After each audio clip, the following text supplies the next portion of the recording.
These guys are part of a global race.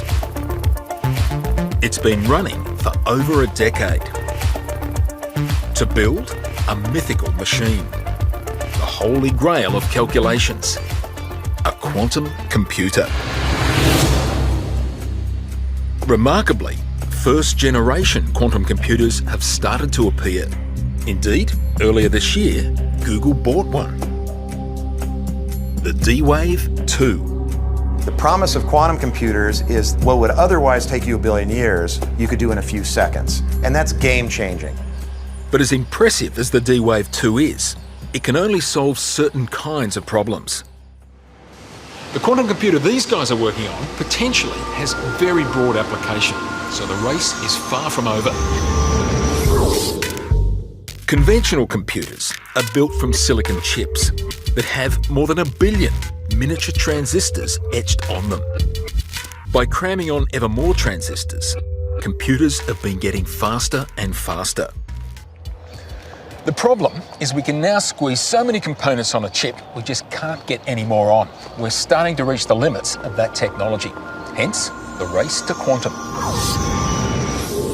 Well, so quantum physics is really about the world of the very small. Things don't behave the way that we expect. For example, an electron can be thought of as a kind of tiny magnet, but a magnet that points to the north and the south at the same time. Harnessing such mind-bending phenomena is what will give quantum computers their speed. Well, so the quantum computer looks at all possible solutions at the same time and it gives you the right answer. So it works in parallel. So it's that parallelism that you just don't get with a classical computer, which really has to go one after the other. So you're expected to get a much greater increase in computational power. In classical computers, information is stored as strings of zeros and ones. They're called bits, and they're represented on the chip as tiny switches that are either off or on. But the switch equivalents in a quantum computer can be in two different states at once, on and off at the same time. They're called qubits. Research teams here at the University of New South Wales are working on a quantum computer based around a silicon chip with a single phosphorus atom embedded in it. A single electron from that atom serves as the qubit. A very impressive looking machine. Yeah, so it's basically a scanning tunneling microscope. It's a piece of stainless steel with all the air sucked out from inside, so it's an ultra-high vacuum. This machine is used to position the phosphorus atom in the silicon chip. But first, a single layer of hydrogen atoms must be added to the surface of the silicon. Then the microscope tip comes down. So you're going to physically knock off individual atoms with that tip? Yeah, that's great. So that tip will literally, we use it to image the atoms, see where they are, and then we'll apply a pulse above each hydrogen atom and knock it off. Yeah, it's and amazing. Literally open up a hole of exactly 6 atoms to let that phosphorus in. This is a world first. We're the only group in the world that can do it, so it's really, atomic kind of precision to get it in there. And we find that, it never behaves the way we expect. And so you have that beautiful sense of trying to understand right at the atomic level what's really happening. In this very sci-fi looking lab, another University of New South Wales team is fabricating other components needed by the quantum chip. Knights of the Round Table. Indeed. It's a clean room. No dust particles allowed. When you're working down at the atomic scale, a dust particle is like a boulder, so you have to be completely clean when you come in here. Also, UV light interferes with the chip making process, so the lights here have that yellowy colour because all the UV has been filtered out. Around 100 labour-intensive steps are performed in here to build the chip. One of them is patterning a single electron transistor. This is the chip, so that's actually had the tiny patterns where the metal will go to make the single electron transistor.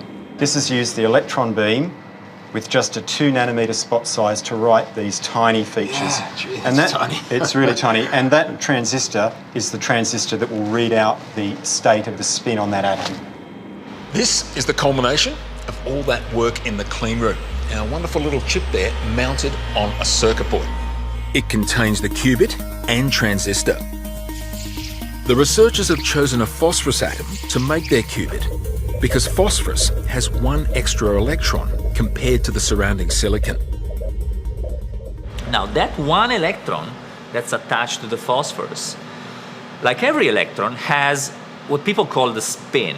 It doesn't mean it spins on itself, it's just an intrinsic quantum mechanical property. It's essentially a magnetic dipole. It's like the tiny needle of a compass.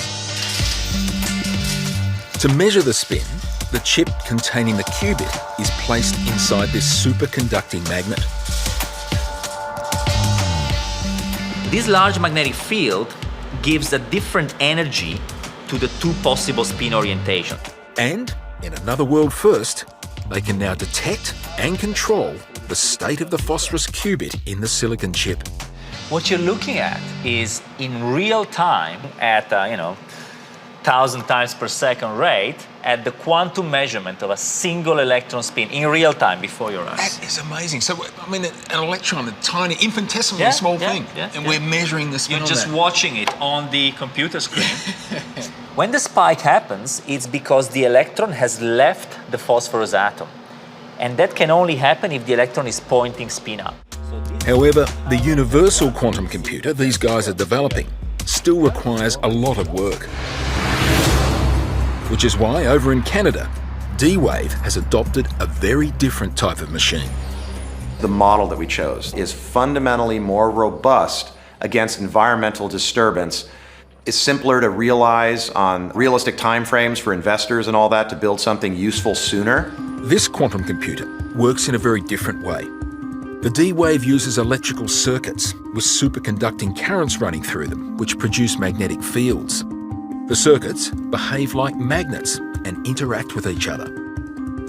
Finding the minimum energy state of a lot of interacting quantum magnets, the mathematical structure of that is very similar to a lot of really hard problems. We've said, let's build a physical system that finds the answer to a problem physically. It's not changing the problem into a bunch of mathematical equations and solving it with digital logic. It literally is asking, what's the best arrangement of these spins, these interacting spins? It just evolves to that arrangement if we do it right. But if it's a quantum computer, why is it so huge, I hear you ask? That box is really to keep out electromagnetic radiation. It's like wrapping your radio in aluminum foil. You won't hear anything. So it's a big Faraday cage or shield. So for instance, the chip down here, it has a cover on top of it, which is a radiation shield. This whole thing will be under vacuum, so there's no air molecules bounding into it. D-Wave's fast and furious approach has meant they've actually got a saleable prototype out there. The drawback is its limited application. It's not a general purpose quantum computer. It's application specific. If you're trying to minimize the risk of some financial portfolio, right, the mathematics is similar. If FedEx wants to find out of all the possible ways we could route our trucks, how do you do it to minimize fuel consumption? Those are all find the best of a vast number of possible solutions. These are all examples of optimization problems. But of course, there are many other types of problems out there too. So, the race to build a universal quantum computer is still very much on, and these guys in Australia are front runners. When realised, the universal quantum computer will solve in seconds problems that a classical computer would have taken millennia to figure out. We really want to build a kind of a universal large-scale quantum computer with error correction that can solve all the quantum algorithms that we know exist out there. Solving known problems like treating disease. A very important one is to simulate the way that atoms and molecules are put together and connect, actually designing new types of molecules, perhaps drugs for the pharmaceutical industry. And addressing problems we're yet to even discover. What we are making is such a completely different object that it's really hard to even imagine what it would be good for. The only purpose of telling you now what we think that's going to be used for is so that in 10 years from now I can listen to myself saying, oh, why did I say that? It was so blatantly wrong,